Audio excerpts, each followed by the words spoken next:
by CJ Hopkins, originally published in CounterPunch So. The global capitalist ruling class's war on dissent is now in full swing. With their new and improved official narrative, democracy versus the Putin-Nazis, successfully implanted in the public consciousness, the corporatocracy have been focusing their efforts on delegitimizing any and all forms of deviation from their utterly absurd and increasingly paranoid version of reality. The Democratic Party is suing Russia, the Trump campaign, and WikiLeaks. Seriously, they've filed an actual lawsuit in an actual court of law and everything, for launching an all-out assault on democracy by publishing the DNC's emails, an act of unprecedented treachery, according to party chairman Tom Perez. WikiLeaks founder Julian Assange, having already spent the last 6 years in a room in the Ecuadorian embassy in London to avoid being arrested by the British authorities, extradited to the United States, and imprisoned for the remainder of his natural life, has been cut off from the outside world in order to prevent him from further interfering with democracy by expressing his opinions. In Syria, where the international community has been battling the global terrorist threat by supporting moderate jihadist militias intent on overthrowing the government and establishing a fundamentalist theocracy, the corporate media have been hard at work sanctifying the official story of the chemical weapons attack in Douma. According to this story, Bashar al-Assad, an cooperative brutal dictator whom the corporatocracy has been trying to replace with a more cooperative brutal dictator, dropped a lot of chlorine gas bombs and possibly sarin, the deadly nerve agent, onto a house full of innocent babies.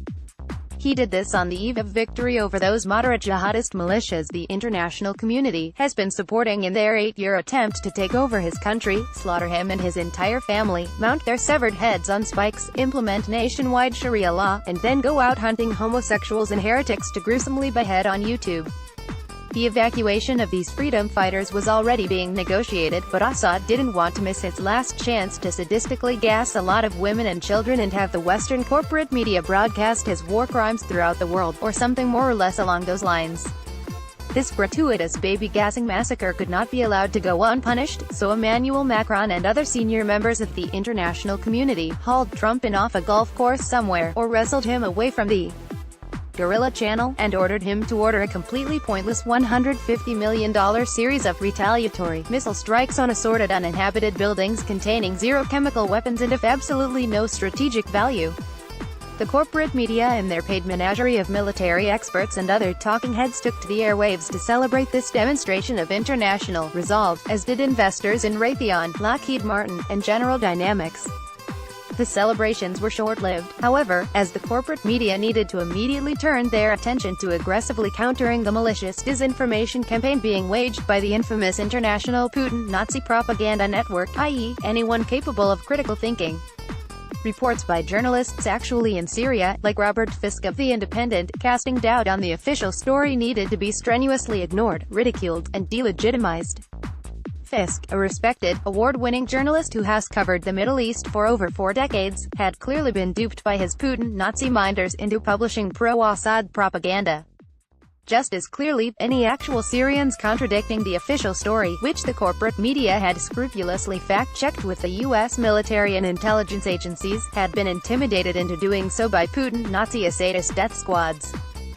Fisk and the Syrians are small potatoes compared to the discord-sowing threat posed by the International League of Assad-Loving Twitter conspiracy theorists, a decentralized network of anti-Western, pro-Assad, extremist traitors led by people like Sarah Abdallah, a shadowy figure whose current whereabouts the BBC is still trying to pinpoint, and presumably report to MI6, and Vanessa Beeley, an independent journalist who writes about Syria for an extreme right website, speaks to fringe groups, and has appeared on RT, which the BBC is at pains to remind us is its state-owned media organization. This various network of dissension source is also responsible for the 4,000% increase in Putin-Nazi propaganda in the wake of the poisoned porridge attack that Russia carried out in Salisbury in March, in which operatives allegedly smeared the doorknob of a former Russian intelligence officer and his daughter with oatmeal laced with Novichok, the deadliest nerve agent ever devised, instead of, well, you know, just shooting the guy, or throwing him out of an upper-floor window. Despite the potency of this lethal nerve agent, which, for some reason, can only be made in Russia, both victims are expected to completely recover. Tragically, their cat and guinea pigs, having also managed to survive the attack, were slowly starved to death by the police, presumably out of an abundance of caution. In any event, according to the diligent, authoritative investigative journalists at The Guardian, following this brazen porridge attack, automated bots based in Russia, like @Partisan Girl and @Ian56789, spread Putin-Nazi disinformation to millions of unknowing Twitter users in an attempt to undermine the international system, whatever that's supposed to mean. As it turns out, @Partisan Girl is just a human being and not a robot at all, and @Ian56789 is just a feisty British pensioner who is tired of being routinely lied to by the government and the corporate media, unless, of course, he's a sleeper agent just posing as a feisty pensioner, which he hasn't been able to conclusively disprove to the satisfaction of the corporate media. Watch Ian being interrogated by a Sky News Russian bot hunting team and judge his loyalties for yourself. These are just a few examples of how the global capitalist ruling classes and their mouthpieces in the corporate media have been generating an atmosphere of mindless hysteria and paranoia in the service of drawing a line in the sand between neoliberalism, i.e., global capitalism, and any and all forms of dissent therefrom. They've been at this relentlessly for almost 2 years now, since they recognized they were being confronted with a bona fide widespread populist insurgency against the hegemony of global capitalism, not just in the greater Middle East, but right in the heart of the Western Empire. I've been writing about this since 2016, so I'm not going to try to rehash all that here. The short version is, Western societies are being divided into two opposing camps, two extremely broad ideological camps, both of which encompass the traditional political division into left and right.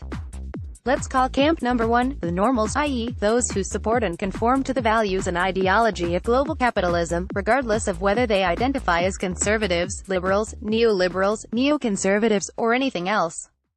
Let's call camp number two, the extremists, i.e., those opposing global capitalism, or not conforming to its ideology, regardless of whether they identify as socialists, communists, anarchists, fascists, anti-fascists, jihadists, or whatever. While, of course, real political conflict still takes place within each of these two broad camps, the global capitalist ruling classes are less concerned with the left-right equation than they are with normal, extremist equation. This is the battle they are fighting currently. Short some sort of miraculous event, it is a battle they are going to win.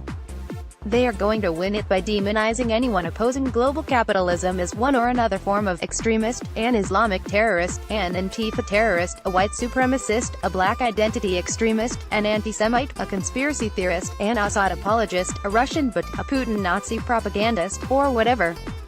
It doesn't really matter which labels they use. The point is, anyone not conforming to the global capitalist version of reality is an enemy of all that is normal and good. In an atmosphere of mass hysteria and paranoia, like the one we're living in at the moment, the authorities' narratives do not have to make sense, or stand up to any type of real scrutiny. Their primary purpose is not to deceive, but rather, to demarcate an ideological territory of acceptable belief, expression, and emotion to which normal people are expected to conform. Beyond the boundaries of that territory lies the outer darkness of abnormality and extremism, which no normal person wants anything to do with. To avoid being cast into this outer darkness, people will conform to the most absurd and paranoid nonsense you can possibly imagine. The global capitalist ruling classes know this, which is why they don't care if you disprove their narratives on Twitter or some disreputable website they've rendered virtually invisible anyway. They're not debating the facts or the truth, they are marking the boundaries of that normal territory and herding frightened people into it. This article in Haaretz by Alexander Reed Ross, a lecturer at Portland State University who has been publishing, or attempting to publish, a series of rather paranoid pieces smearing people he disagrees with as neo-Strasserist sleeper agents, provides an extreme but clear example of what Western governments and the corporate media have been doing, albeit on a much subtler level. Read the piece through if you can possibly stand it. You will be told how people like Michael Savage, Rania Khalek, Alex Jones, Breitbart's entire UK office, Sankey Gear, Max Blumenthal, Caitlin Johnston, Glenn Greenwald, The Nation's Stephen F. Cohen, Tucker Carlson, Vanessa Beeley, again, various British fascists, Jeremy Corbyn, and that modern-day Rasputin, Lyndon LaRouche, are all parts of the insidious Putin-Nazi plot too. Well, I'm not sure exactly, but I'm pretty sure it has something to do with killing Jews and gassing babies. Would you like to be associated with people like that, Assad-loving, Putin-supporting Nazis? No? Then stop and think very carefully before sharing, liking, or commenting on this essay.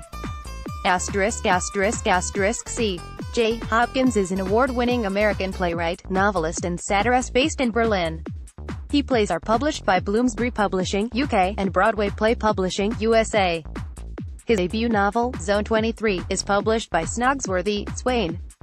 He can reached at cjhopkins.com or consentfactory.org.